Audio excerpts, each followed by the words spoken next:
Welcome to the Scaleup Valley podcast, where we bring the best of the best to help you scale your business from 1 million to 1 trillion. Today's guest is Karin, the COO at Earkick. Karin, welcome to the show. Thank you so much for having me. It's a real honor to be in this podcast. Likewise, and you have an amazing story, which will be a lot of fun, and I'm sure that the audience will take a lot of lessons learned from your experience so far. So let us know more about yourself and how did you start Earkick? Yes, thank you so much. So, I was born between two cultures, Switzerland and Colombia. And from a very early age, I learned that there is a lot of misunderstandings between people. So naturally, I learned 8 languages as a sequence of that to navigate those misunderstandings. So I thought, and I studied music in LA. I left Switzerland to even increase like the opportunity to connect and communicate it, because it's an universal language.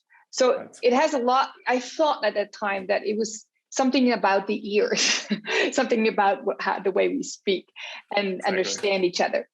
And in my early 20s, I also founded my first company that was in Germany. It was around music.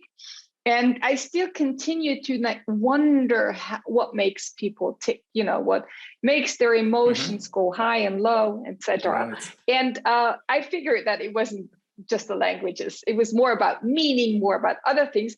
So, I left music and went to Singapore and switched to psychology, because I realized that most confusion within and among people is due to poor translation between our reflective part of our brain, where our limbic system, if you will, where our feelings and emotions reside, and our cognitive part of the brain, where we try to make sense of things and where we have all kinds of ideas and stories and thoughts floating around.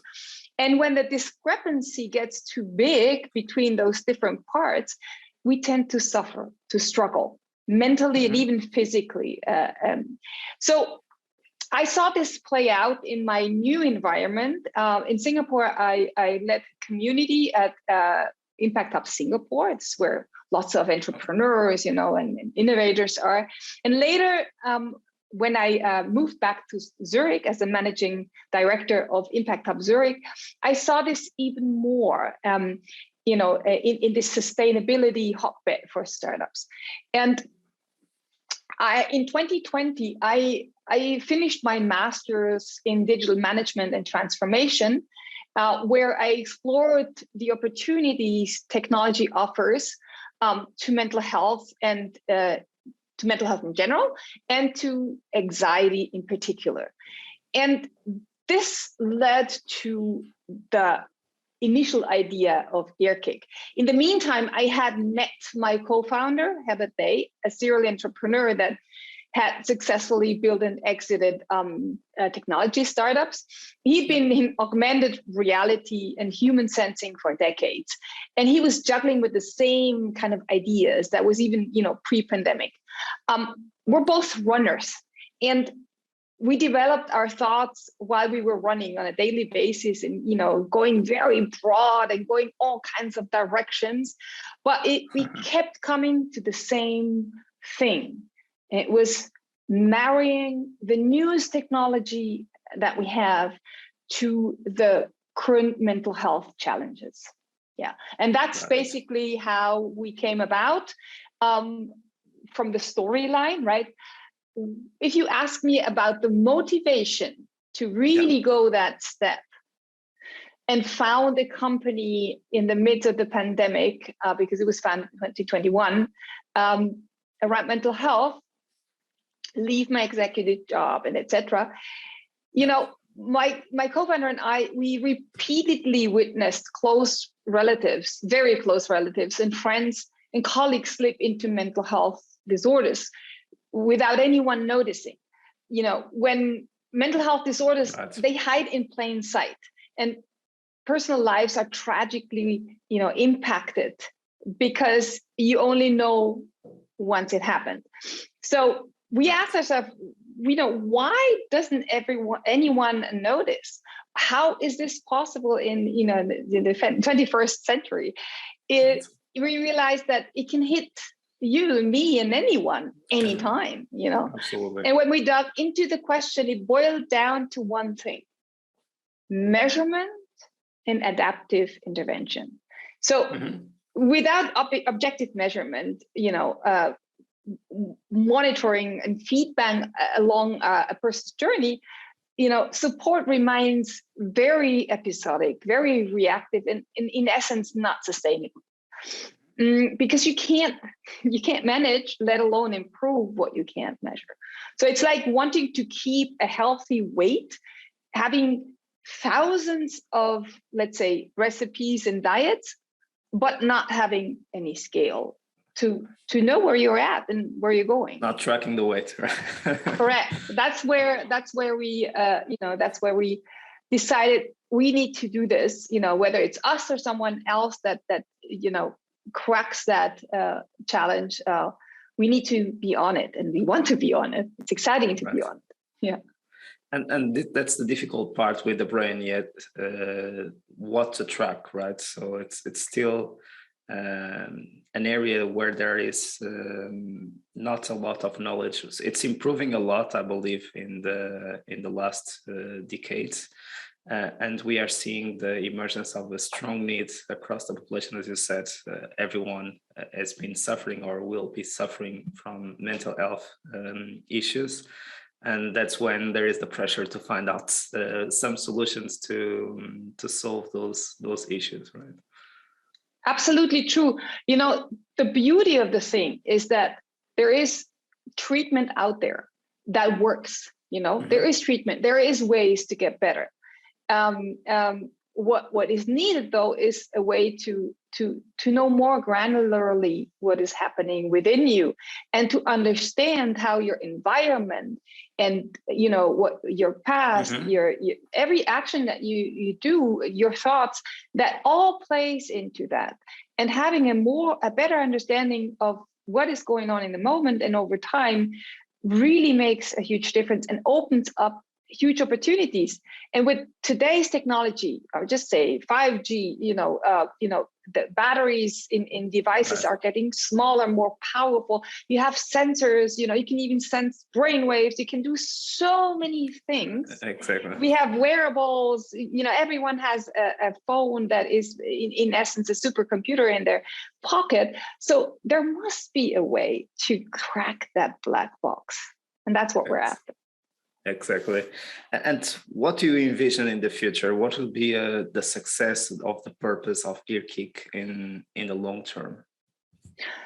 So the vision really is to empower people, organizations, society at large, to seize control, to have an overview of where we're at with our mental health and how it interacts with our physical health. We see this, it should be as natural as measuring your blood levels, as measuring, as counting your steps, basically. So we are all getting very used to wearables, watches and whatnot. We monitor sleep, we monitor all kinds of things. And this will be possible for mental health too.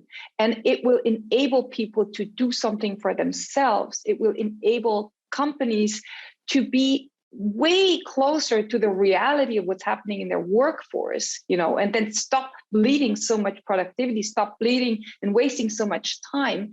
And on a regional or even a societal level, we will have data and an option to react and influence what's going on, whether it's in a good example is what's happening right now in Ukraine, is actually influencing a lot of people. And we were able to measure in real time how the anxiety in America among young people rose 20%. You could watch it happen, and their engagement with our app started to to be more, also around 20%, because of the news, because of the happenings in the world.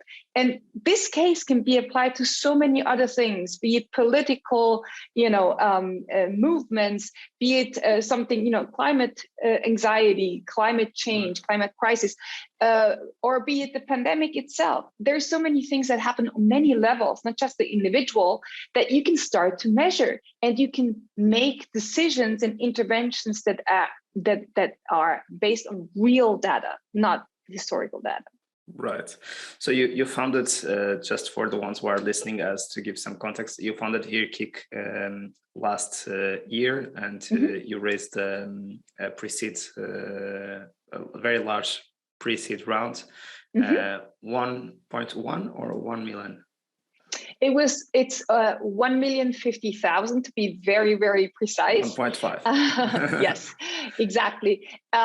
Yes, we were extremely lucky to have a wonderful lead investor, LDV Capital, from the very beginning, because we were essentially raising on a vision. It was, I call it pre-slide deck. And he just, he made such a difference in the way that he has this, absolute clear vision of the future. He knows, how to put, how to help you with the steps, and how to really believe in the talents that we bring to the table, of which we have several. And that makes a lot of difference. Absolutely. Yeah, we will get there a little bit later on the show, but just to understand, of course, there is something that you will share about the product that is already in place, and the vision of the products that will still have some time to develop and deploy. But can you give us a little bit more of a sense of how Earkick works? Is it an app? Is it on your phone? Yes. So a little bit more specific on how does it work?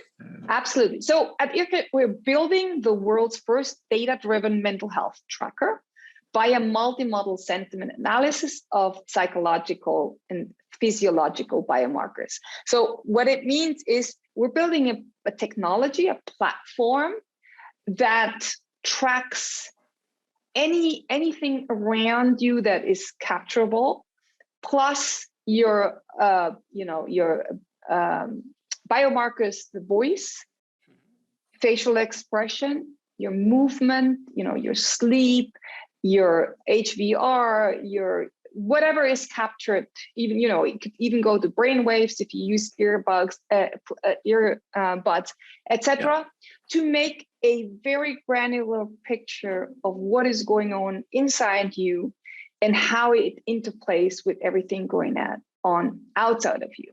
And the current Earkick end user app, if you will, is focused on anxiety and stress. So it tracks your mood, your anxiety levels, your symptoms, your heart rate, your voice, your visual, your typing patterns, your panic attacks, etc., activities, and even your goals. And it correlates them to something that you can act upon. And it learns along your journey, whether you have a severe anxiety or just a little, or you don't want to become anxious, whatever, it just learns along you, and it determines a baseline that's you and how you trend towards that. That's the current member-facing app, and it was launched in November. The good thing, it's completely free, like free, not no hidden costs. Great. It doesn't cost anything. The reason being, we talked to a lot of people, and for the people struggling, cost is a real issue. They're in the darkest moments maybe of their lives, and they just don't have the means. And we made it completely anonymous, meaning you don't log in, you don't have to register. There is no personal questions asked or anything that that would reveal who you are, etc. And so it enables people to be really honest, and it enables them to really leave data that is not beautified about themselves, and have some kind of closed loop. So they can input data or they measure data, and they get all the stats and everything all the intel played back to them for free, for free and completely, right? Love the business model. Yeah, that's it's well. Right now, we're not making money with this, but that's also not right now, not the point. For us, it's important to build underneath that, build a technology that can, in the moment, measure mental health and adapt interventions to what is learned from real data, make actionable suggestions, etc., and give you an insight about your progress, for example, or an insight about your patterns, your triggers, how your thinking functions, how you respond to certain events, etc. So in essence, empowering you to know yourself better, but also know how you can change things and see immediate feedback upon your change. Right. And down the road, this platform will serve anyone who does not have data-driven technology to build it into their device, into their solution, to use it in a company to understand the overall picture of the workforce, or to, for example, for insurance companies, to give it to people who are insured with them as a benefit. For example, there's many ways this could go. But right now we're very focused on that member-facing app, and we're developing it together with people who respond to us.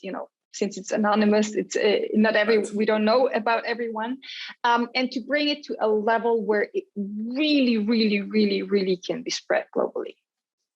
I love it, and this is really important at the pre-seed stage, right? To be focused on having an amazing sticky product and start, of course, envision some ways of monetizing and having a strong business model behind. But at first, really focusing on having a product that works and that members and users love to use, right? So absolutely.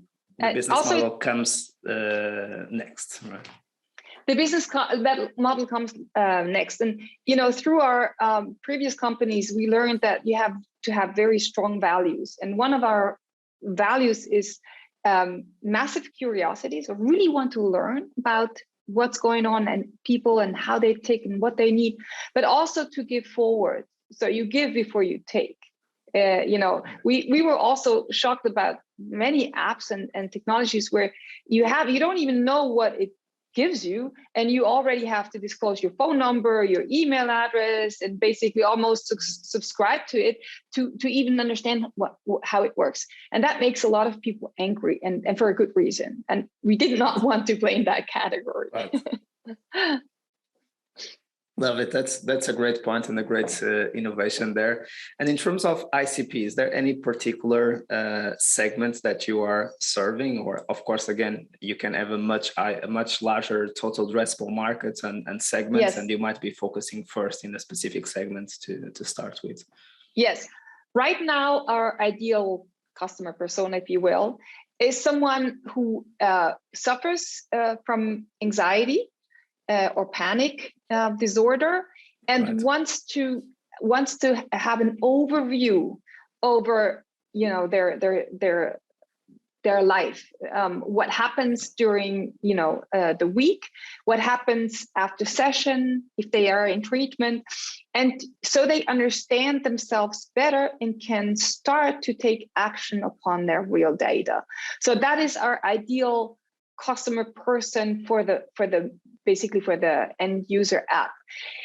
However, we noticed that mainly young people, Gen Z, teens, youth, young adults, students love to use it. For them, it's the first touch point with this kind of tool, and it has a huge impact for them and thus for us, because anxiety has an onset very early in life. Anxiety, stress, and mood disorders, they develop very early. So the earlier we can catch them and the earlier we can educate them and help them, support them continuously, the better. And the more we can, leverage that, because young people are our future, as you know. So Absolutely. anyone who's in that situation and open to really take get themselves in the driver's seat, perfect. Love it. Great points. And as you said, you have already presented a bit the founding team. What is the split of responsibilities between you and your co-founder? Yeah. So my co-founder, Herbert, he is the CEO. He's a tech guy. He has a massive experience in starting, building, and scaling companies. He is basically the machine learning oversight. We have also a wonderful person doing the machine learning, but he's the one in charge of the tech vision, and of where the whole human sensing part is going to.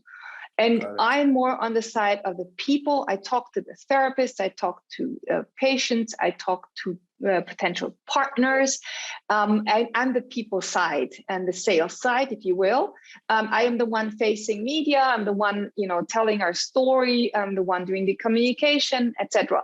And we work very, very, very, very closely together because in the beginning, it's all, interwoven. We make all the decisions together when it comes to hiring or when it comes to who can be our advisor, if we want to work with MIT or ITH or whatever institution that we do together, and we basically complement each other. Then we have another 4 people in our team, and we have wonderful advisors that we carefully pick that can help us with different aspects of the business and also share our vision for the future. Right. At the moment, what is the head count, if you are able to disclose?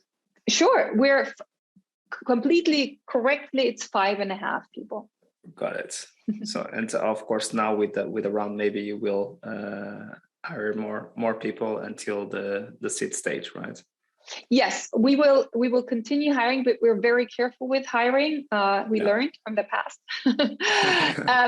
Many things we decided to do on our own before we hire someone who's not a perfect fit in every level. Yes, we're very lucky to have found Gagan, our current machine learning guy. And we're very happy with our people in Ukraine. We have people in Ukraine, unfortunately, in a difficult situation right now. Right. And we also have, interestingly enough, a 14-year-old junior product manager who has a 5-year-old career with panic attacks.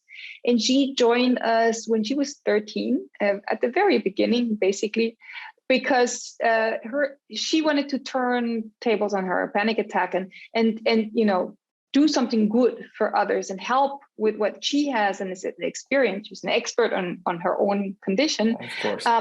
Share it and knowing that a lot of people who use our app are young people. She can really help with shaping the product in the right direction, and also, of course, giving us first-hand experience. Yes. You said that your co-founder is a serial entrepreneur. Yourself Karin, you are also a very experienced entrepreneur and also very related with the community. And I think that's a trend that we are seeing more and more and more experienced entrepreneurs who are doing it for the first time in a VC-backed company, but have been leading companies before that might not be VC-backed. And second and third time founders. And we are seeing also a much better support and investors that know a little bit more the pre-seed stage and understand that this kind of entrepreneurs need a different kind of support and different conditions really and also want to be bold in their approach, right? So they don't want to raise kind of an 100K, 200K round and go really small and not have enough runaway to build something big. So my question has kind of 2 parts, right? So the first part is, how do you make a decision when you are very well in life with a good in a good position to make a leap of faith of starting up a company? And second, how do you see the new trends of new investors supporting a different kind of entrepreneur? And I would say, to be fair, even the first-time entrepreneurs are getting much better support than the ones in the past, and I'm happy to see that. Yeah, me too. So, how do you make a decision to make that leap of faith? Both my co-founder and I have always been entrepreneurs, an entrepreneurial mindset. I think that needs to be there to some extent, and then really, look at the facts at hand. Founding a company it has many more upsides than downsides, because in essence, you can work on something that you believe in. You're getting money from someone who also believes in you, which not everyone can pride themselves of. And, even though there is, 99% of startups fail, whatever, 100 of them, 100% of people learn. And it's about that goal of learning, about the whole journey, and that you are building something. Even if at some point it fails, you still built something. It's a huge upside on your CV. It's a huge upside in terms of excitement in your life and purpose in your life. I have so many people, when I was still at Impact Up Zurich, knocking up a door in their 40s, crying, going like, I have no purpose in my life. I did this wonderful career as a whatever consultant, and so, but I never felt like I was doing what I wanted. So, let's have less of those. Yeah, you can start in an early age, you can start in middle age, you can start in a later age. There's always a good reason to start. And the downside, okay, maybe you make a fool of yourself, but that's worth it. Maybe you lose a bit of money or you have opportunity costs. Go over them, do the math. And in my case, it was very clear. This is an opportunity. I'm 51 now, right? I don't have, 10s, 20s of years to build. And this opportunity given to do Earkick at such an early stage of the idea is a gift. It's an opportunity that I might never have again. So I jumped at it. And, it so far I have never regretted it. And I hope I will never regret it. To the other side of how the investors have changed. So I was part of the journey of many startups, and I saw a lot. And it has gotten much easier to raise money, and there's much more support. On the other hand, there is also much more noise, and there is much more competition. So I think, yes, it's easier in terms of knowledge and finding ways to get comrades nowadays. But to cut through the noise and find the right co-founder, find the right investor, right, and tell the real ones from the ones that are just talking. That's a challenge. And I encourage everyone who's in that situation to do very, very, very thorough due diligence.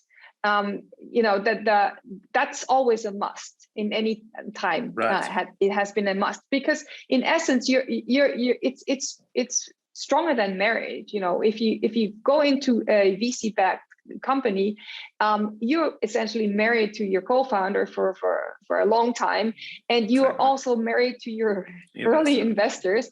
So pick well.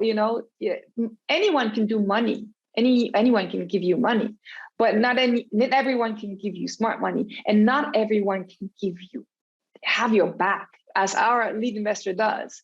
Really have your back and stand in your shoes, suffer with you, open many doors. I mean, he stuck his neck out like crazy for us, and I would trust my life to him. So that's the kind of investor you're looking for, and they are around, especially the ones who go in early. Are the ones that really take up a lot of risk, and they're almost part of your, not your operations, but at least of your strategic team. Absolutely. And for the ones who are, of course, you have already shared some of the lessons of raising a pre-seed rounds when you were kind of reflecting on the evolution of the quality of the VCs for this very early stage of companies that we have available. And also that we also have professional and institutional investors now investing at this stage. In the past, it was much more angels. Nowadays, we can go almost directly into a pre-seed investor. Any other lessons that you'd like to share about raising the pre-seed round in these times, because the playbook is changing a lot, and I'm sure that if we listen to someone who has raised the pre-seed round 2 years ago or 1 year ago, it will be very different from the ones who are raising it now. Yes. So I think, again, it goes back to two things. One is really doing your homework and making sure you understand what a VC or an angel stands for and how it's going to help you in the current situation, like the pre-seed phase. Later on it's different, but in the early phase, it's really a deal breaker or a deal maker. So that's important. And on the other side, you need to make sure that you have a very, very clear understanding of how much a relationship matters. So when I talk about relationships, you don't found a company out in the blue, in the vacuum. You always have relationships to people. And in our case, we had a long relationship to many investors, but especially to the one that eventually became our lead investor. So wherever you stand in life, make sure that you have real relationships, that you cater to them, that you build up trust, and that once it's a go, that the person, right? That's super important. I have to quickly go and see what's going on here. So in other words, you need to forge these relationships, and you can't just go like fast and just befriend some kinds of VCs or angels just for the sake of it. That's really going to fall on your toes. Make sure that you go for a few and establish a good relationship, and those people will also know you well and will then open doors that suit you. And it's not the mass, right? It's the quality, and it's how stable that tie is between you and a possible investor, a possible angel, a possible colleague, right? And that boils down to the same old thing. You have to be an integral person. You have to know your values. You need to know who you stand for and what you stand for, and project it in a decent way, right? Exactly. Yeah, I love it. And having really an abundance mindset instead of a scarcity mindset. Of course, entrepreneurs are in a very are feeling a lot of pressure now that we are talking about stress and anxiety, when of course they only have themselves and their careers and the vision of they want to do to establish a relationship. But at the same time, it is also very rare to have entrepreneurs with that experience and that belief and that leap of faith to move forward in the direction of their ideas. And those investors also not have a lot of entrepreneurs in those conditions. At the same time, we also want, as you said, to choose the ones who can help us the most getting into the next stage of the venture. And that's why what you said is really important. We need to do the due diligence in both sides and get to know each other and learn if we really can marry for a very long time. Because as you said, our early investors will stay with us in the cap table for until the end, almost at least, or probably until the end of the journey of the venture. Anything that you have in mind in terms of what might be a success or what you need to prove in order to raise a successful seed round, which will of course come next?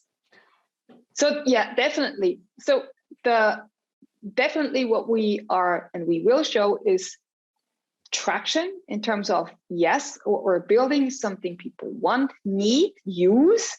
And the technology, we are developing it, and we need and we will show progress there. Basically, show that we can have efficacy, that our solution is really adding tremendous value to different levels of society. And then, that we can proof we have hired the right people. We have increased the value of the team, and that we can show how we tackle the uncertainty, how we tackle the challenges on the way, and how we still have a clear vision that we will not let out of our view. Right. So in other words, kind of having a stronger product with a stronger sticky product that users love and are using. Of course, ensuring that you have the right people on the right seats, but especially those first 10 to 15 people are critical to hire well, as you said before, right? So team and product in a certain way, and traction, as you said. Traction also with partnerships. We're talking to quite a number of people for clinical trials, for pilots, for collaborations, and those that funnel must also be full. Right. So, and we need to speed up because we would stay here for hours. And I was very curious and following up on some of the points. But we are getting into the final segments, the quick questions Sure. and quick answers. So, if you would have the opportunity to have a coffee with yourself 1 year ago or a little bit earlier, if you want, what advice would you offer to your younger self? Oh, well, I would say, relax and enjoy the ride. And I kept saying this to myself while I was we were fundraising, because in essence, the essence of a good life is to live in the moment, especially when you're in mental health. I mean, that's what you hear everywhere. And you need to have a goal and focus, yes, but it's like you're sliding down these, water park slides, you know them? You know it's going to end up somewhere, and it's no point in worrying about what's going to happen and if you're going to fall off or it's going to rain or whatever. Just enjoy the fact that you are on the way. You are sliding. You're seeing things go by. You're learning. You're alive.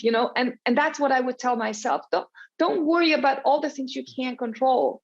Just be happy and thankful for the ones that you can shape, and be creative with the challenges. Don't see obstacles, see opportunities. That's what I would tell myself. Love it. Love it. Great one for all the entrepreneurs that worry too much, including myself. What are you the most proud of on your entrepreneurial journey so far? So it's tied to what I said before.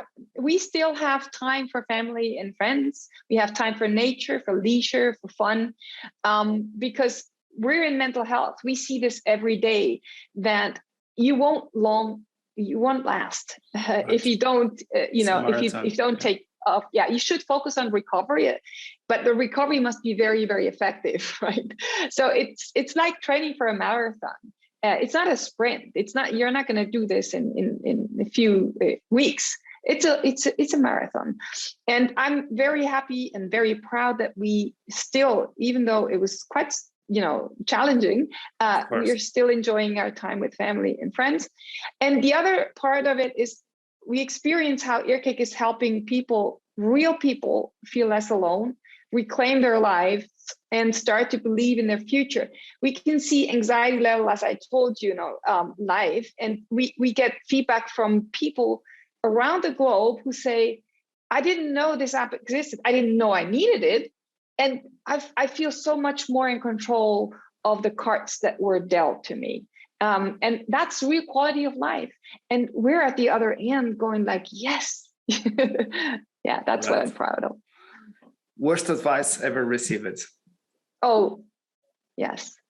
Maybe that's just for me, but I kept hearing, oh, but you're too old for this and you should keep your executive job, and just do the startup thing on the side, because, then you kind of have your income and then you can be having fun. That's bullshit. You need focus, laser sharp focus. You can't be half-assed, as we say. That, thank God I didn't listen to that, because I saw it when I, I quit my job, I said goodbye to everything. And it's really needed. You need to think about your company and about the ideas, the future, whatever, your mission, vision, all day. And when you have an off time, weekend, whatever, vacation, you're not supposed to be doing something else. You're supposed to recover and to let your mind wander and to, keep being curious. And you can't do that when you have a business on the side or have a responsibility for a company on the side. That just doesn't work. It's a horrible advice. Right. Great one. Favorite book? Many. I love Getting Things Done by David Allen. I really love everything that Yuval Noah Harari has written. Yes, I love the classic ones too, but those two are the ones that, are on my first. Favorite movie or series? I love well-researched documentaries, but I have to say that I very seldomly watch anything. I listen more to things to relax my eyes. But a movie that I really like lately because it helps people of all ages be introduced to emotional behavior would be Inside Out. It's actually for kids. It's a Disney Pixar movie. And I just thought it was wonderful. Yeah. Love it. And finally, favorite podcasts, excluding, of course, Scaleup Valley. Make it hard. It would be probably the Knowledge Project by Shane Parrish. And on more on the mental health side, it would be the Stigma podcast. It's a very, niche podcast. I love it by Stephen Hayes. He's a VC, early stage VC for mental health companies, and a survivor of many, many struggles. Love it. I'm curious to learn more about it. It's very inspiring. I love these questions at the end. And of course, I would love people to know more about the movement and how that you have started with Earkick and how they can join and how they can benefit. Yes. Oh, absolutely. Look, the problem we're tackling, the mental health crisis, pandemic, is way bigger than us, right? So it only works together. So we have to be collaborative here. And I beg you to join the movement to make mental health measurable for everyone. So how you can do this, either you use the app yourself, again, it's free, or you share it with someone that you see could have great, could use it and benefit from it. Please help us spread the word. We're after measuring mental health. We're after going, we want to really make a difference with this. And if you know of any company that is up to a pilot with us, wants to collaborate with us, any institution that is really honestly interested in moving the needle, please get in touch. Write to me, Karin@earkick.com. And please have these feedbacks, suggestions, ideas coming my way. Our technology learns with every person joining. And so the more we are, the more we can serve humanity. And the more you put in, the more we can make the world a happier and mentally healthier place. Love the purpose and the vision, and that's one of the reasons that I do this podcast and this season, and why I invited you. I suffer from Hashimoto as a toll on my mental health, and definitely we need more Karins and more Earkicks to help us have a better life, and of course now we need to do our part and join the movement. So Karin, thank you so much for joining us today. It was really a pleasure to host you. It has been an absolute pleasure. I've learned so much from you too in our previous talks and everything. And, I wish there were more of you out there. And let's spread the word. Thank you very much. And to our community, we keep bringing you the best of the best to help your scale your business a little bit easier. See you soon and keep scaling.